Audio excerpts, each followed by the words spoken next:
So I found a couple cameras the other day, and I just bought 11 Leicas.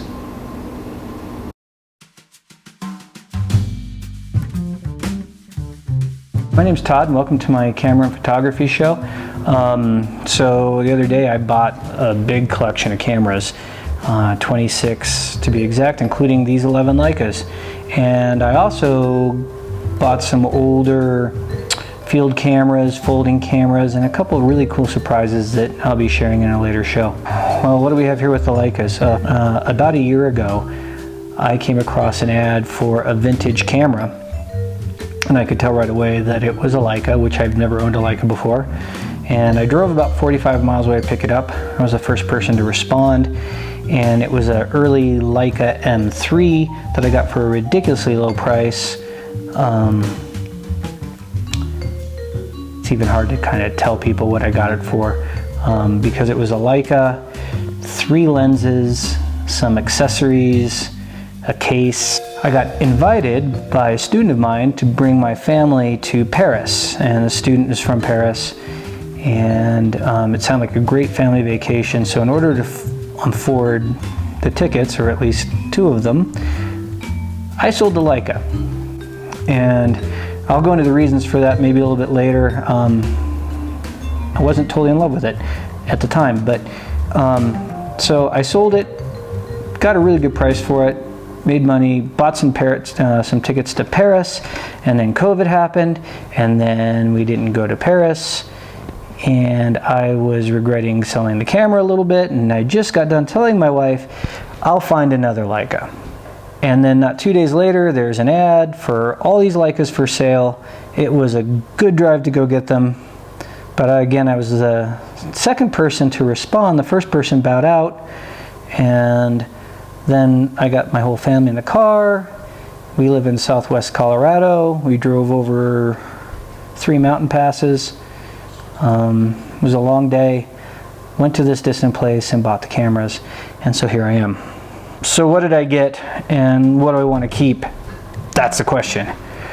I got the 11 bodies and 14 lenses. They're all screw-in lenses, every single one of them. So they're earlier, although a couple are after the M3 and the bayonet style. But let's go to it. I did get one M2. It's the only one I have that is a lever winding system. I actually have a roll of film in here right now. I'm testing it out. And I will say that the condition of these cameras, almost all of them are in very good condition and would be excellent condition once they get CLA'd. Let's see here. The lenses, most of them are in very good or better condition also. Here's the M2, the only lever winding one. It's 1958, so it's post-war. As you can see, the body is in really good condition. And on this one, I put the Sumatar. It's a 5 centimeter f2. So a nice lens in really nice shape, really clean lens, no cleaning scratches. A couple of lenses will have some cleaning scratches. So I have the f2, and then let's go back to the one that, or the M2. Let's go all the way back to the one that I'm definitely keeping, the one that I think is the kind of neatest camera, and it is this Leica II.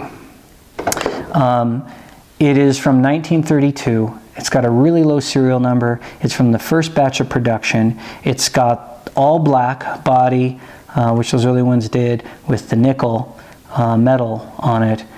Really neat, compact, small camera, which I'll get into. Well, I'll talk about that now. One of the reasons I like this one more, and one of the reasons why I gave up my M3, or yeah, the M3 before, was I was enjoying shooting. I have a Kodak Retina 3C, which I was enjoying shooting more. It was a little smaller, more compact, more ergonomic than the M3, which is about the same size as this M2. You can kind of see the difference here.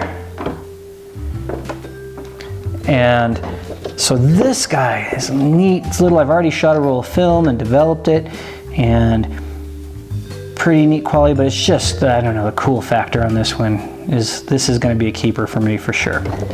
I got some 3Cs. Well, here's just a Leica III, 1939. I got a couple of 3As here. This one's 1938. This one is a 3, where's my other 3A? Maybe I only got one 3A. So here's a 3A, 1938. A couple of 3Cs. Let's see. Scrambled them around. It's like roulette with Leicas. A couple 3Cs here, 1946, 1949, both post-war. There's a Sumeron lens on this one. I'm going to separate the lenses and choose through those. And oh, this is a 1938 3A. We have a 2F, which is a neat little one. That might be a keeper. This is a weird one. This is the 1F. This was a scientific Leica. There's no viewfinder on it, and there's two accessory shoes here. And what comes with it, and maybe I'll do a separate show on this weird little camera a little bit later. It has this big giant view thing that you put over the lens and put the lens on. And this was meant strictly for scientific work. What else we have here? Another 3C. This one's 1949. And we have a 3G. This is a neat little camera, actually. I was playing around with this one. I got to put a roll of film in it here really quickly and get this 3G off the ground.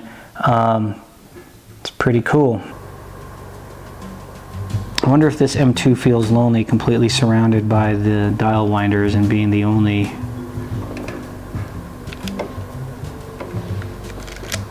lever winder there. I'm just taking a moment to get some accessories. So I also got some accessories and some extra lenses. I got this Hector 135 millimeter lens, and what is this one? This is a Elmar 9 centimeter, 90 millimeter lens. Got a couple of light meters, which I'm excited about. This is a lights timer that you put on there. You screw this onto the shutter, and it'll turns into a timer, because most of these don't have timers on them. That's it. My goal here is to keep two of these cameras, definitely the Leica II, keeping that one for sure, and probably the M2. Would I keep another one? Maybe. Frankly, I got to sell them to afford them, but that's okay. They're going to look great in my camera collection, and this Leica II is a lot of fun to shoot. So I'll be selling those. Look for some comparisons. One thing I would like to do here pretty quick is I'm going to do a head-to-head with my Kodak Retina 3C versus one of these Leicas and see what comes up. I really like the Retina a lot, and much better value, I think. Leica people might get upset at that. Pitchforks, torches, that kind of thing. And then I'd like to also show you some of the other cameras that I got and added to my collection. They're pretty cool and neat. I want to go over some of my other cameras on this channel. If you like this and you're curious about what happens with these Leicas, and you want to see more of my cameras, more of my photography, please hit subscribe, hit like, come back, check it out. I'd love your comments and your help. That's one of the things I've really enjoyed about YouTube and photography. It's been great. And I'd like to do a whole episode just on thanking the members of the YouTube film community that have basically given me a fantastic education in this hobby. All right, signing off. It's time to start playing with some Leicas. Take care. Done.